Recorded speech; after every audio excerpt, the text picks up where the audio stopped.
ஓரளவுக்கு பஸ்ஸில் கூட்டம் கம்மி ஆயிடுச்சு. ஆனால் டிராஃபிக் வந்து கம்மி ஆகிற மாதிரி தெரியல. சவிதா ஹாஸ்பிட்டல் தாண்டி போயின்னு இருக்கிறோம்.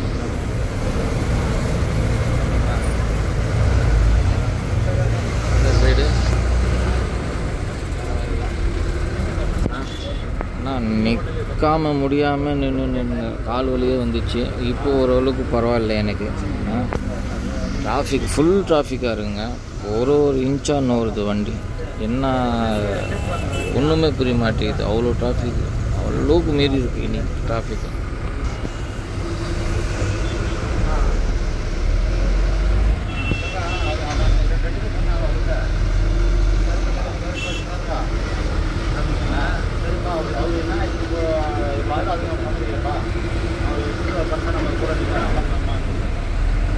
இது வந்து சர்வீஸ் ரோடு. இது வந்து சர்வீஸ் ரோடு. சர்வீஸ் ரோட்டில் கூட டிராஃபிக் ஃபுல்லாக இருக்குது. பார்த்தீங்களா? இது வந்து ஹைவே. அளவுக்கு மீறி டிராஃபிக்.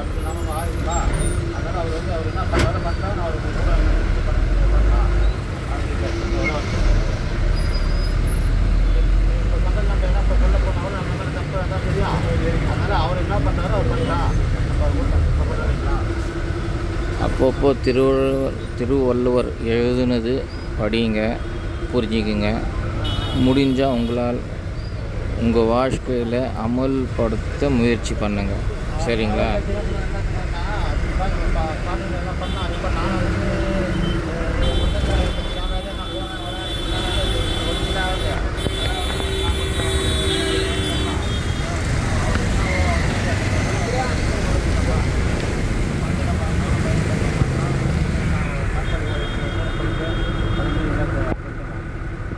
இவ்வளோ டிராஃபிக்காக இருந்தால் எப்படி சீக்கிரமாக போக முடியும்? நானும் சீக்கிரமாக போயிடலான்னு தான் பார்த்தேன். ஆனால் வந்து சீக்கிரமாக போக முடியல. இன்றைக்கி லேட்டாக தான் போக போகிறேன். 9 மணி ஆகலாம், 10 மணி ஆகலாம், 11 மணி ஆகலாம், தெரியல.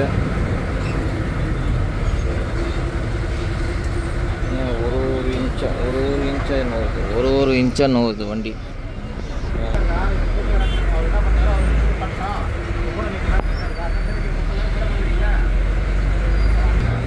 பக்கத்தில் இருக்கிற ஹைவே சர்வீஸ் ரோடு காலியாக தான் இருக்குது. சென்னை டு வேலூர் போகிறாங்களா, சென்னை டு பெங்களூர் போகிற ஹைவே ரோடு அது காலியாக தான் இருக்குது. வேலூர் டு சென்னை போகிற ரோடு, பெங்களூர் டு சென்னை போகிற ரோடு ரொம்ப டிராஃபிக்காக இருக்குது. அளவுக்கு மீறி டிராஃபிக்.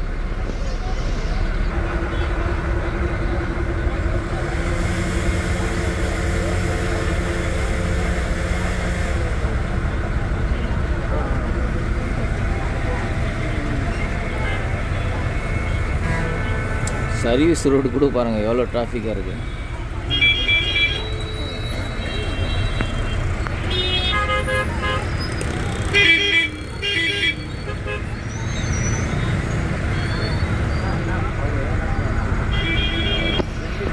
சொல்லுங்கள், இப்படி இருந்தால் எப்படி சீக்கிரமாக வேலைக்கு போய் வேலை மேலே போய் ஏற முடியும்?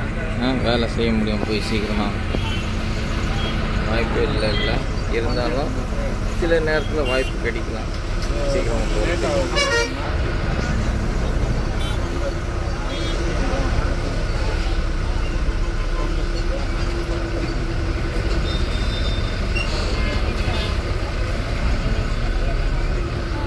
சரி, சீக்கிரமாக நான் போகணும்னு சொல்லி எல்லோரும் வேண்டிக்கிங்க. எப்பவும் போல் ஷேர் பண்ணுங்கள், சப்ஸ்கிரைப் பண்ணுங்கள், லைக் பண்ணுங்கள், கமெண்ட் பண்ணுங்கள்.